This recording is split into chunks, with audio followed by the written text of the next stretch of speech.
Bottoms up, bottoms up. Yo. What's going on, everybody? Happy Thursday, May 22nd. What's cracking, fellas? It is another day in paradise. It's another week of the Nats being mid, the Caps no longer in the playoffs, and the Wizards still continuing to not be lucky in any way, shape, or form. So, in other words, it's the status quo. Status quo. Yeah, the only thing that's not status quo, Commanders still looking good. That's true. And the Knicks lost yesterday. Yeah, man. Insane. Dudes. Hit your free throws, dog. You ain't got to worry about it. Hey, by the way, the last time Reggie Miller did that choke thing, we won the series. So,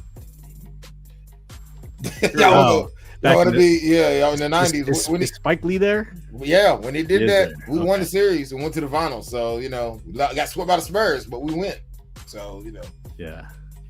Choke logo all you want to. That's fair. Yeah, but that one Reggie Miller threw that one up last night. Yeah, that was some bullshit. We were watching. I think more bullshit is to throw out about.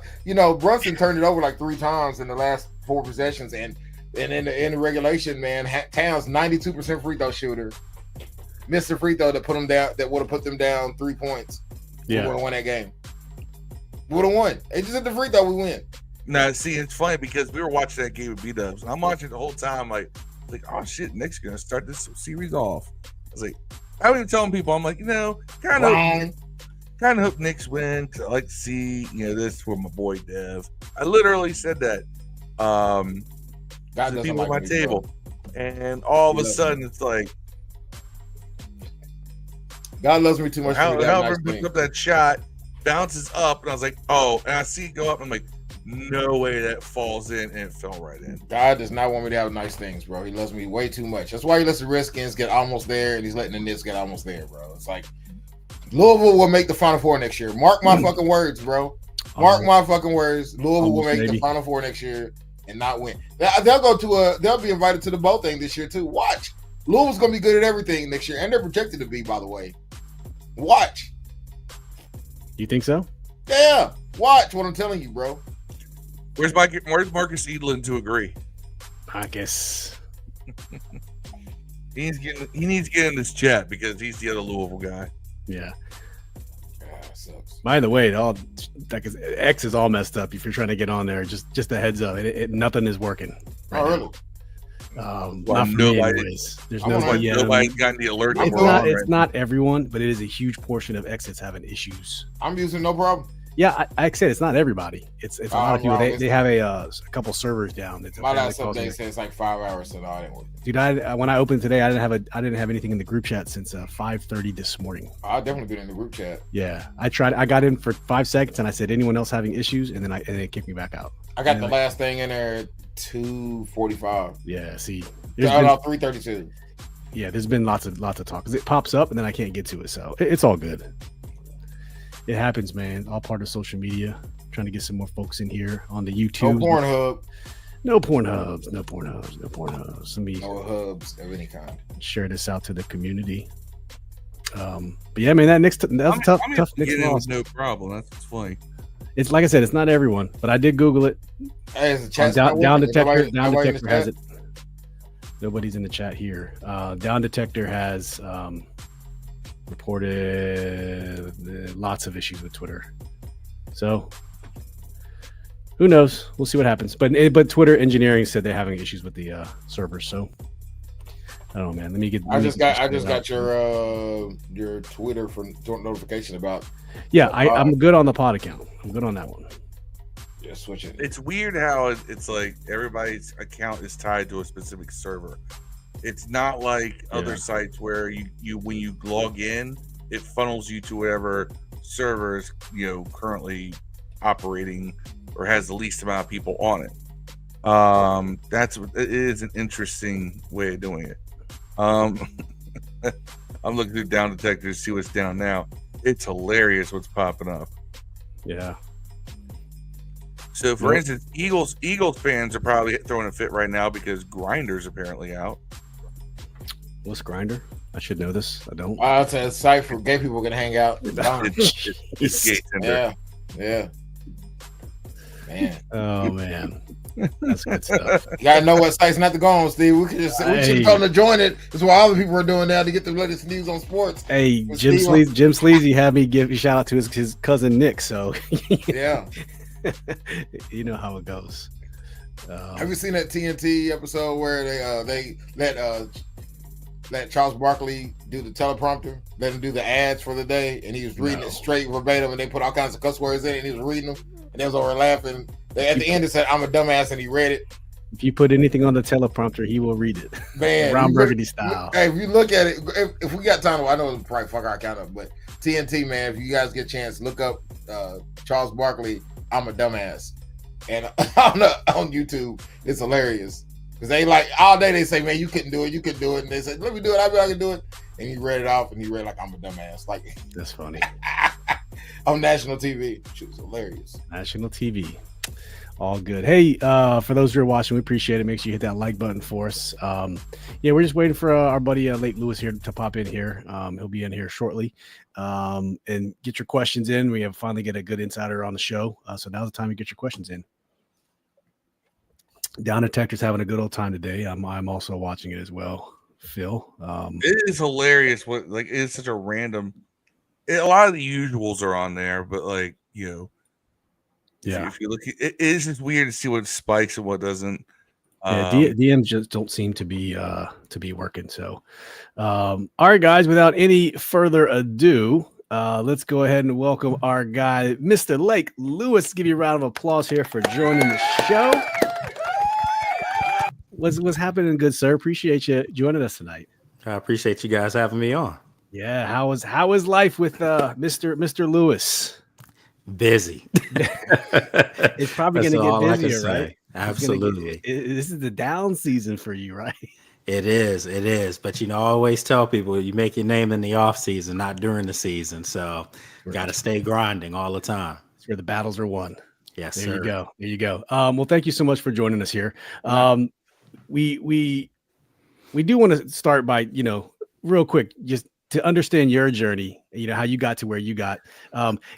Give us just a quick synopsis of how you got to where you got today. I know you're the CEO and founder of Sports Journey, but tell us about how you became where you got today, and your love for what you do, real quick. Well, I mean, I've always wanted to do this, ever since I was a kid, and I played sports pretty much all through college, basketball, ironically. And, I was at Penn State, and Phil's a Penn State guy. Yes, sir. There we go. We are. So while I was at Penn State, I had to make a decision if I wanted to continue to play ball or if I had been offered an opportunity to be the student sports director for the radio station. And I was broadcast journalism pre-med major, so I had to figure some stuff out. And I decided, look, these kind of opportunities don't come around. So I took the sports director job, and from there I was calling play-by-play for Penn State football for the station. Actually called basketball as well, as we were calling against my teammates. But, and then that opened up some doors after I finished school. I had an opportunity to work at ESPN, and I was a daily drive time host on ESPN radio in Orlando. I actually did my show from Disney World, from the ESPN Club on the boardwalk, live studio audience. And then, from there, I put together a show with the Orlando Magic and did some stuff with some Magic players, Dwight Howard, Keon Dooling. And then I just started traveling. It was weird because the name of my show on ESPN Radio was Sports Journey. It was Sports Journey with Lake Lewis. My sister came up with that name, So to make a long story short, I started traveling, doing some shows. And then I started, on occasion, I would pop in on an NFL team to, just to see what their practices were like or whatever. And then I had, two teams tell me they'd like for me to cover them. One was Baltimore, one was Washington. And I'm from D.C. So I was just like, man, this might be something, So with that said, I was covering both teams. And then the Ravens said, you can't do that. You can only cover one. So I made the decision to cover Washington, and it's just opened up a lot of doors. I'm doing TV now, and Yeah. I went from radio to TV. Now I do have a radio show again. So I'm doing both at the same time and writing on top of that. So, I can't tell you outside of the fact that I've always wanted to be in sports media. I can't literally sit here and lie to you and tell you I knew exactly these are the paths that I was going to take because it's a never ending journey. That's how I came up with the name Sports Journey. So, whatever you guys are doing, it's just going to keep getting better and keep getting wilder as it gets better.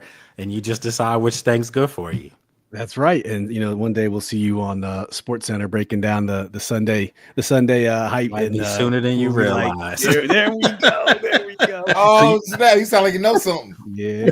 Well, I mean, you're a DC guy growing up. You remember George Michael's Sports Machine? Absolutely. Yes, sir. Actually, Lake, I need you to bring interned that with energy, Lake. Yeah, I you say interned George with Steve Michael's Buckhead. Sports Machine? Yeah, it was George Michaels. He was Like the fate. No. no. He was a sports Legend. sports anchor, but he was a legend. And he was literally one of the first nationwide. Was one of the first sports TV anchors to have like segments for wrestling. Like it was a big deal. Really? People would wait up late to see what wrestling stuff he was going to show.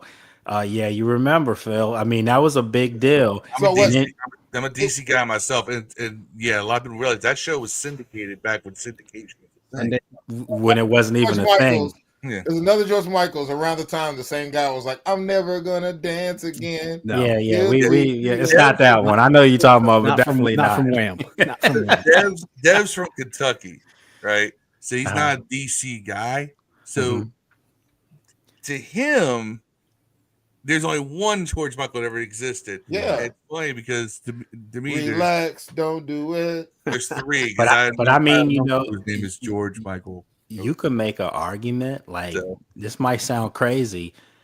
George Michael was kind of a mini ESPN for just. I mean, he had a show that on Sunday night was like Phil said, it was on nationwide, and that was unheard of back then. So yeah, man, He was my Chris Berman before I discovered Chris Berman. That's what I'm saying. Yeah, we had a heavy hitter lineup. I was actually interned at Fox Channel 5 on Steve Buckhands, and and Glenn Brenner was on Channel 9, and I mean Warner Wolf was on here. It was some heavyweights in this business.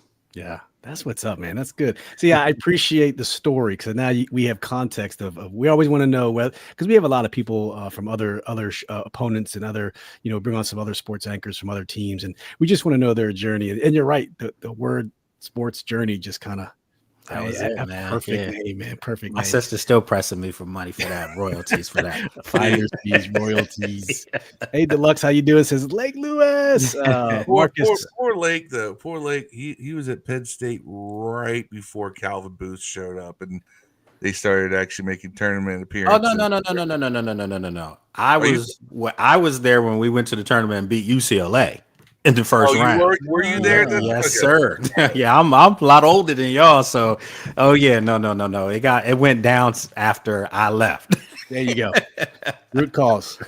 That's when I was, paid really close attention to Penn State. Everything. I was Bruce Parkhill. Oh, okay. Rashawn Salam days. Yeah, absolutely. Colorado. Kajana was a little younger than me, but yeah. Carter. Kajana Carter. Yeah, not Rashawn Salam. I'm tripping. Kajana. I mean, he should have won the Heisman that year, but that's a whole nother story. Went to the Bengals, Well, they should have won national championship that year. It should have been. That was a whole nother story too. One of the best teams I've ever seen in my life. What Collins quarterbacking? Kerry Collins. Yeah. I mean, they had a pro lineup. Like offensive line, everything. Everyone on their offense was in the pros. and you had Bobby Ingram, Curtis Conway, you had Kyle Brady at tight end, Freddie Scott. Yeah, they were loaded. Guys, you had always Penn State always brought it with linebackers. There's a whole video on YouTube came out a few months ago, and I brought it up here that gives the case that no team has ever been robbed of a national championship the way that Penn State team was.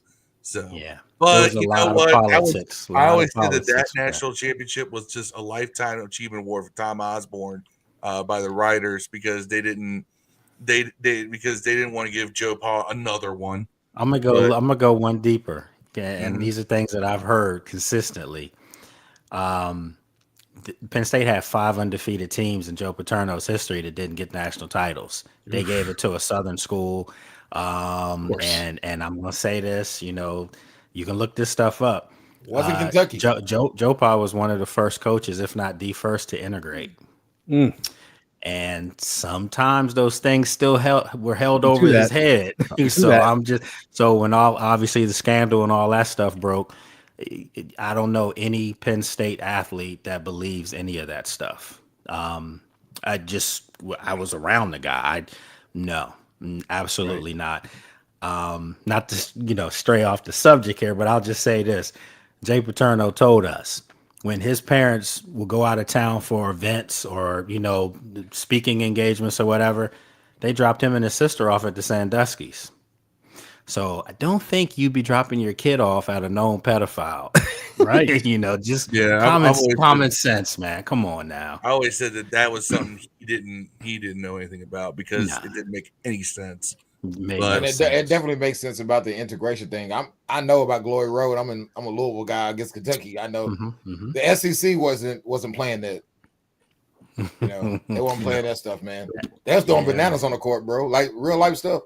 Yeah, it is, man. So I always tell people, find the context before you judge, because that, listen, like I said, you can ask any Penn State guy, and they're going to tell you absolutely not. Bobby Ingram, we have this conversation all the time. Absolutely not. So that's a whole nother story. That's good. You know what? That's good information. We'll table that. Maybe we'll talk about that. Have you back on here. Another episode, talk about that. Thank you for the insight, Lake. Appreciate it. All right.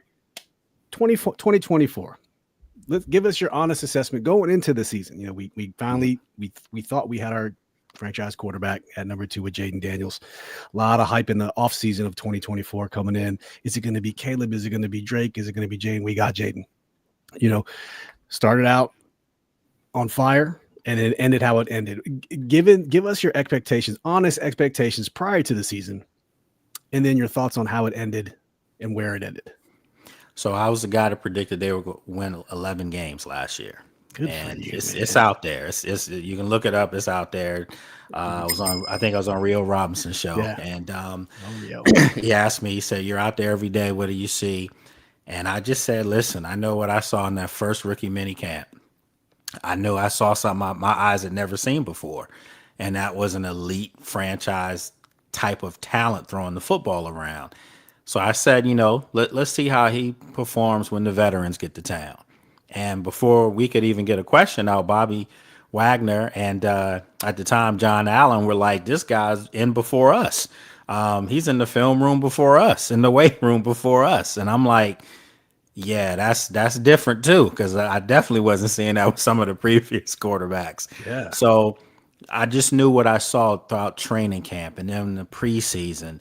I was like, man, this guy's not putting balls on the ground in practice. Like, literally, he was going practices without throwing more than 2-3 incompletions. Like, he just was decisive with what he was doing. So I said, the fact that they have real football people in the building, the fact that they have a really nice young quarterback at the time, we thought was going to be special, potentially. I told myself that's good for 3 wins, 3 more wins than what Ron Rivera was averaging, pretty much around 8.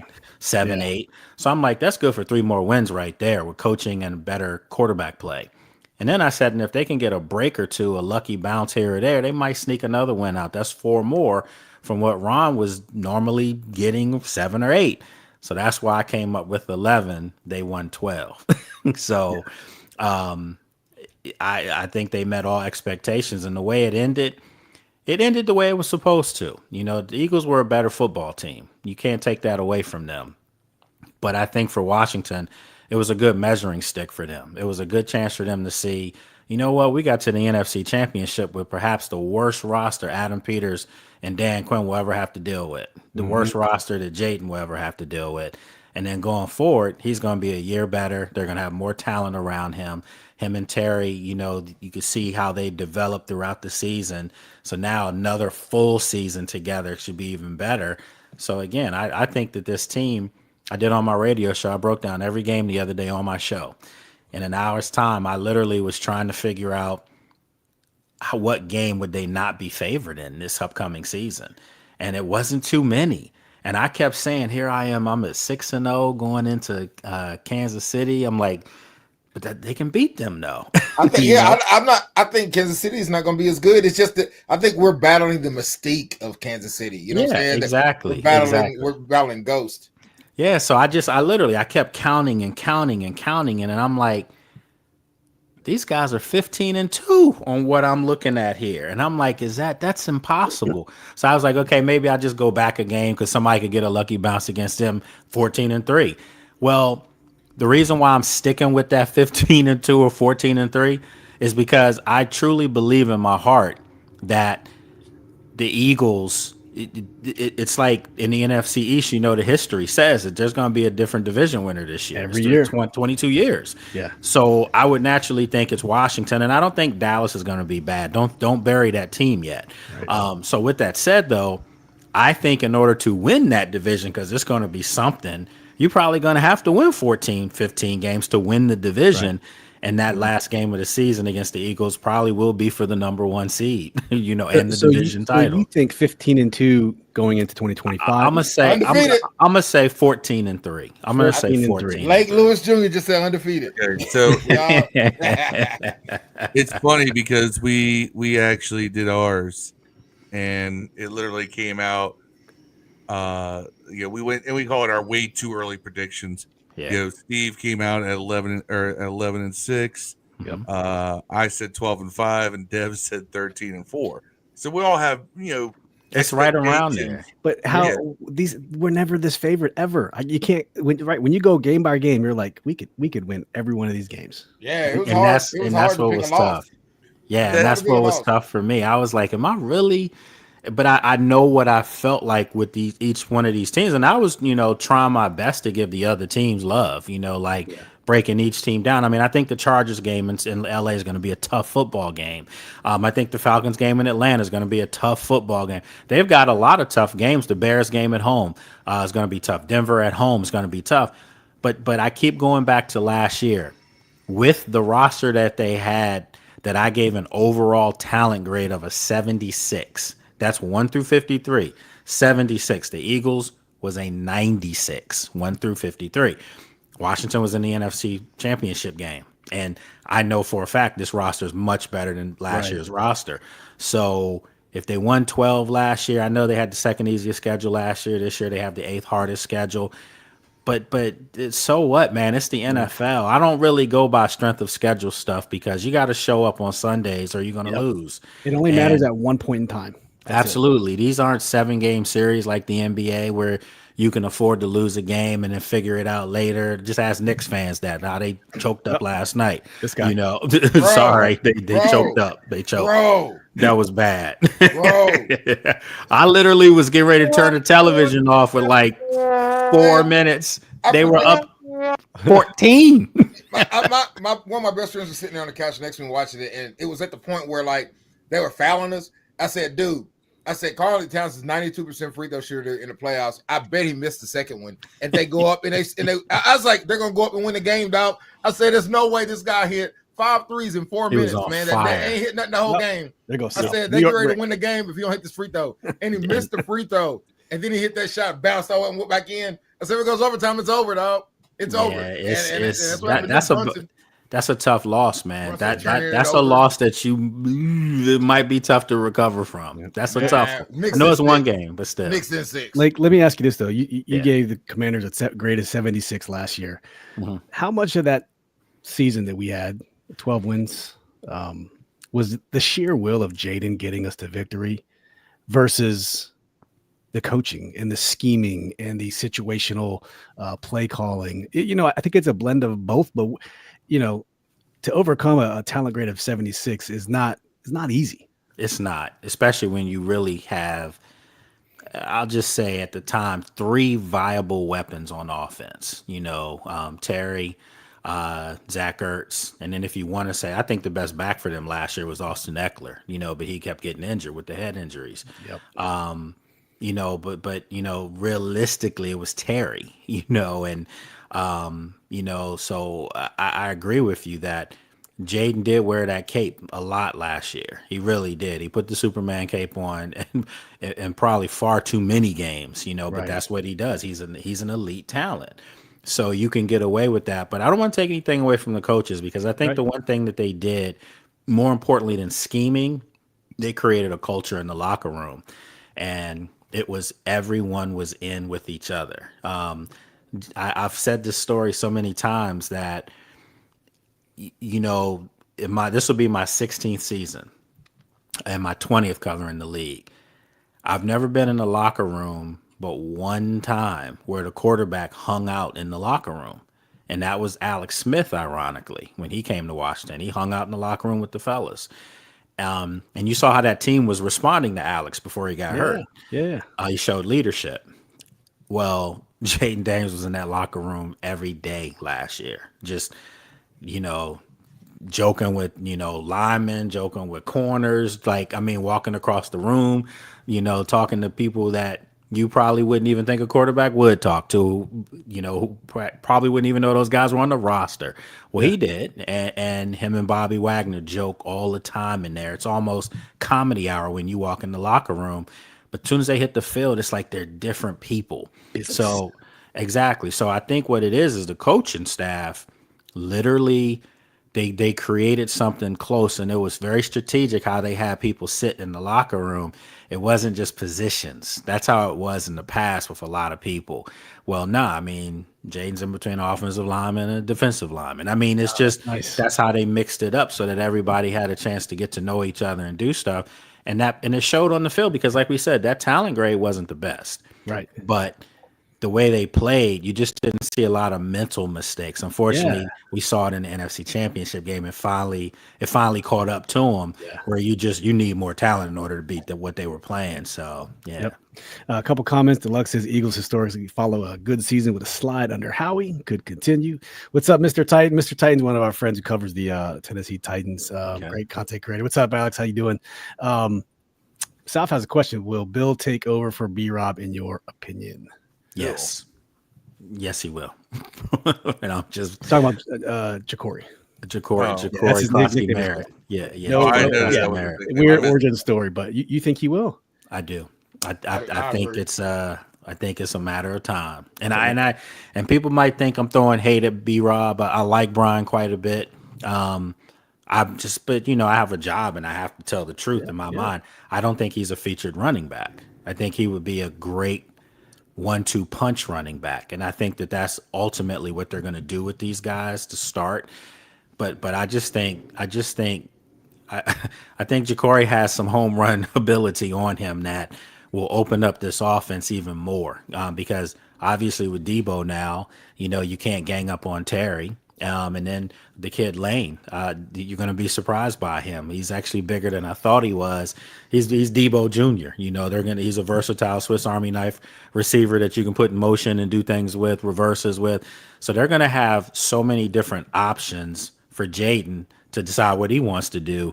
But I think with Jacory, if you can turn around and hand the ball off to somebody and they can, one cut, boom, and they're gone, it changes the whole dynamic of the offense and way Cliff Kingsbury calls games. Right. Do you think Cliff Kingsbury sticks with the do you think Cliff Kingsbury sticks with the zone run? Because I noticed that when B-Rob got hurt last year, they changed their run offense from a gap scheme to a zone scheme when they sure did. And then when when B-Rob came back, they seemed to stick with the zone scheme, and he's not a zone running back. He's a gap back. That's why his production completely seemed to fall off. Vision. And he doesn't have the vision for his zone scheme. He's a guy, you tell him where the hole is, he'll find that. If you tell him where it is, he'll go, he'll hit it hard. But he seems to hesitate with the zone. So I get the impression you think they're going to stick with the zone scheme, and that's why they went with somebody, like Jacory. Who ran at college, who was effective. Let's face it, zone schemes are for backs that have vision. Call it like it is. Guys that can have cutting ability. And when you look at somebody like Saquon, that all day they're running it all day. And they even run some toss sweeps every now and then with Saquon because he can cut back. I mean, how many big runs did he have against Washington where he went to the left side and cut back in and he was gone?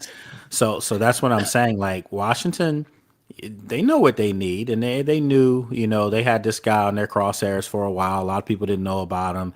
But you go back and you look at his tape and you'll see the thing that I was impressed with the rookie minicamp was just being out there with them. Like, he's much bigger than I thought. I thought he was going to be kind of slender, but he's compact. I mean, he's like he looks like he's like a little taller version of Austin Eckler, size wise, but he's got some juice on him. So that's what we want to see. You want to see somebody that can make defenses honest as far as your run game. Yeah, I saw his tape and I thought, man, 15 years ago, Mike Shanahan would have been crawling all over everybody. You know what? You just said it. I have been telling myself, who does this guy remind me of?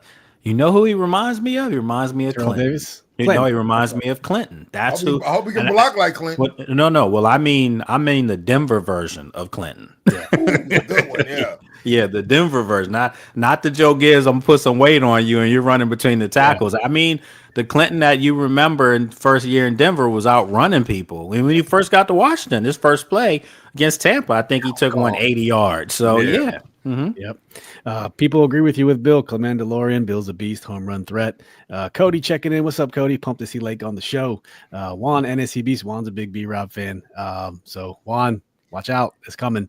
Marcus says last year Cliff used to use the Miami screen passes, but now Debo and Jayden can play screen passes better. Hopefully better. So much better. Oh, go ahead. Let me ask you this. So do you think that there is something, and maybe you kind of touched on what the culture the coaching staff creates? So I'm certain they're aware of this, but do you think that should we not be surprised if there is a better roster, but a little more of a struggle because we're no longer the hunters, we're the hunted. We're at the top of the pack, right? So people are going to be getting up for us the way teams didn't before, and you have to take the Commanders seriously every single week. Do you think there is anything to that, or do you think that Dan Quinn's going to have this team ready for that? Like, okay, you're no longer the guys who are upsetting everybody. You're no longer the ones taking everybody by surprise. Everybody's trying to take you by surprise. Do you think that there's It's both. I mean, you're right. It's both. I mean, they're not going to sneak up on anyone, and therefore, I don't think they're going to try to sneak up on anyone. I think they want to embrace that they're a good football team that has Super Bowl aspirations. And the reason why I say that is because they have something the franchise never had in their history. I mean, you want to count Sammy Ball. I mean, that's way back. But as far as modern times, they never had a franchise quarterback. They had good quarterbacks that won Super Bowls because of coaching and because of a hell of an offensive line. But a guy that can just sheer take over a game from that position and put you on his back, they've never had that, and they have it now. And I think that that's the reason why, as crazy as it sounds to think about all these wins people are expecting this year, you should, because everyone keeps talking to me, telling me, like, well, there's this, sophomore slump. Listen, man, just go back and look at what Patrick Mahomes did his second year. Look at what Lamar Jackson did their second year, MVPs. Yeah. So I'd like to think Jayden Daniels is trending in that direction than the other guys. And the other guys, I did some research on that too. A lot of times those second year slumps are because the organizations aren't stable, or maybe they lost some key pieces. Washington hasn't lost anybody. They've gained. Yeah. So I think they're in a good situation. And that's a good segue to our free agency. We really didn't, I guess you could say the most significant loss was Jeremy Chin, who a lot of us, we wish would have kept Jeremy Chin around, but Will Harris is better. Okay, that's all I needed to hear. He's let's better in coverage. Better coverage guy for sure. What's your thought on our free agency? We brought back some key veterans: Ertz, Wagner, Bates making hella money with Tressway, C-Rod. The two big acquisitions of Laramie Tunsil, watching Jayden's blindside, and Debo Samuel. All in all, what's your take on the Commanders free agency? How do you think they did overall? I think they did great. I mean, I gave them an A grade. I just think that when you can bring in a Pro Bowl left tackle for the type of quarterback that you have, and then you go out and you draft another tackle that's probably going to start opening day at right tackle, you've just shored your lineup. You've given Jayden Daniels another 1 or 2 seconds to drop back, as opposed to making decisions in 2 seconds, taking off or throwing. Now he might have 3 seconds, and that's going to wound a lot of defenses that now that he's going to have time in the pocket to feel comfortable. Because we saw a lot of the running last year, but this guy's and I'll say it and I'll keep saying it, as great as an athlete that he is as far as running, I think his passing is even better, and now you'll be able to see it with another weapon. But, the overall grade of the free agent class, I think Javon Kinlaw is probably going to be the biggest addition. People keep saying, "What are you talking about? He didn't play that well with the Jets." Yes, he did. If you go back and look at his numbers, he had career numbers for the Jets, who were a mess. Everyone knows they were in shambles from day one last year. So Adam Peters knows who he is. He knows what he's capable of, and they think his best football is ahead of him. So. I think that they hit on everything, man. They know what they're doing. They know how to evaluate talent, which is just refreshing because we hadn't seen that here in so long. Yeah, that's fair. And for the record, Jayden had about 2.4 seconds time to throw, which is, middle of pack, bottom third. So I'm glad they got Tunsil to shore up that blind side, because imagine what we could have did when Edie just had a little bit more time. Go ahead, Phil. I'm glad you brought that up, because that's going to segue into two different things here. So of course we also had the draft as well. Our number one pick, Josh Connerly Jr., who was somebody that I had on my radar as far as this kid's really good. Mm-hmm. I didn't have him on the radar as we're going to draft him, because I thought like everyone else, conventional wisdom, we need an edge rusher, and there's going to be plenty of them. But a lot of us were pretty high on the progress of Brandon Coleman last year. Mm-hmm. We thought that, somebody who, you definitely saw improvement in his footwork from college. So the coaches, he was coachable. He's athletic. We thought, hey, okay, we got somebody who's going to develop into that, blindside guy. He definitely exceeded a lot of expectations for as far as his progress. And then we went and got Laremy Tunsil and Josh Connerly Jr. So now you got bookend tackles, guys who are definite tackles. What do you know what may have happened with Brandon Coleman? Like, what did they feel like, this kid needs a little more time? Do they feel like he's better off as a guard? What happened with Brandon Coleman? Because, he was a frequent topic of conversation, especially early in the year. Yeah, see, this is the thing that I love about this coaching staff and the way the organization works. The first day they met with us in the media, they said that they're going to put guys in positions to excel, not fail. They're going to put them in the best spot for them to be the best player they can be. And I think all of us all along felt like Brandon at times looked really good at tackle. He did. But when you look at his body structure, when you look at his arms and everything, he's a guard. That's what he is. He's a guard. And he dominated at guard in college. And then his senior year, his final year, they put him at tackle, and he played well. Washington was in such dire straits needing a tackle for Jayden. That's who they went with. But I think they drafted him knowing that he could play both positions.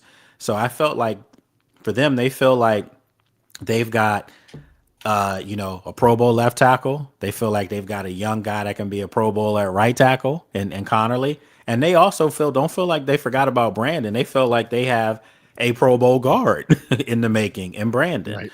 So they've got, they just shored up their line, and that line instantly is bigger. So it's nothing against Brandon. I think they love Brandon. But I just feel like they feel like he's just better suited to be a guard, at least for right now. And that'll help his game excel. Okay. I want to get an insider's opinion on that, because like I said, it just seemed like he was really developing well at tackle. And that's why I was like, that's a little. But he struggled. The guys we got are improvements, as it stands. But I just thought, well, but Coleman's got this upward trajectory. Did they just feel like he's hit his ceiling at tackle and he should move to guard what it was? But what you said makes sense. And also take advantage of his athleticism. He's very, very, very fluid as far as the fact that he moves well. And he's strong. He's strong. And the other thing about Brandon is he moves in a box really well. Like some guys, if you understand what I mean, like his initial burst and steps is powerful. And that's a guard, you know what I mean? But then when you look at Connerly, like in rookie minicamp, drills that he's shedding blocks and picking up medicine balls as he's running, you're like, damn, this guy's an athlete. Like you can see it. That's what tackles are. So Brandon's more bullish, more guy to get his hands on you and drive you. That's a guard. So I think, for them, they also know Sam Cosmi's hurt. I mean, well, he's mending now, right? But I don't expect to see Sam this year. I just don't. So if you do see him, it'll be really late in the year. Mm-hmm. So they're looking ahead too. I know they signed Sam to all that money last year, and he's still young, and he'll still be able to come back. But I don't think anyone's gonna cry for Washington, thinking that you could have Laramie Tunsil and Connerly at tackle, Coleman and Sam Cosmi at guard, and then Tyler at center. That's a nice look right there if everybody's healthy. Oh yeah, Cosmi's my favorite lineman on the team. Yeah, still. Yeah. I'm a huge fan of Sam Cosmi. When we drafted him out of college, I was on this podcast celebrating. And Devs look at me because Dev's not an O-line guy like I am. I'm a big dude. I'm an O-line guy. That was also when our second rounders were not performing. That's true. over the years. But you know what? I remember at one of the practice, I was talking with Rick Snyder. We were literally Snide Remarks. Yeah, Snide Remarks is my guy. We were literally looking at Brandon Sheriff and Sam next to each other, and I said they're clones. Like you literally. If you didn't see their names different on the back, you would have thought that was the back of the same person. Wow. And I said to myself, I don't think Sam is a tackle, because remember they tried him to tackle first, and I was like, I don't think he's a tackle. I think he's a guard. Well, ironically, Brandon Coleman looks just like them. So it makes sense. It's like an eye thing. I don't know, man. Like he's going to be a better guard, I think. I hope so, man. Hey, real quick, got some mini breaking news. DC Community Care says, I just left the Ward 7 community meeting about how the RFK neighborhood residents feel about the stadium. The mayor was there, and the residents did not have major obstacles to build the stadium. What's your thoughts on RFK 2.0? Like, I mean, listen, all the talk about people don't want the stadium in their neighborhood. I mean, first of all, I gotta say it. That's not the DC I grew up in. Okay. So there's money in the city now.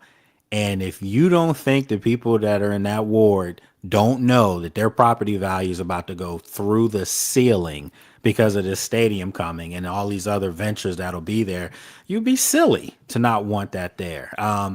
It's not going to be just a stadium and that's it. No, they're going to develop everything around it to be, literally another attraction in DC. So, yeah, man, I think also because the stench of Dan Snyder's gone, everybody's trying to do business with the burgundy and gold now. Like they're the hot thing in town, not just in town. They're the hot thing around the country right now because the league's trying to promote the heck out of them too. Right. That's fair. Another question for you, Lake, real quick. How would you react if your buddy called you to wish you good night?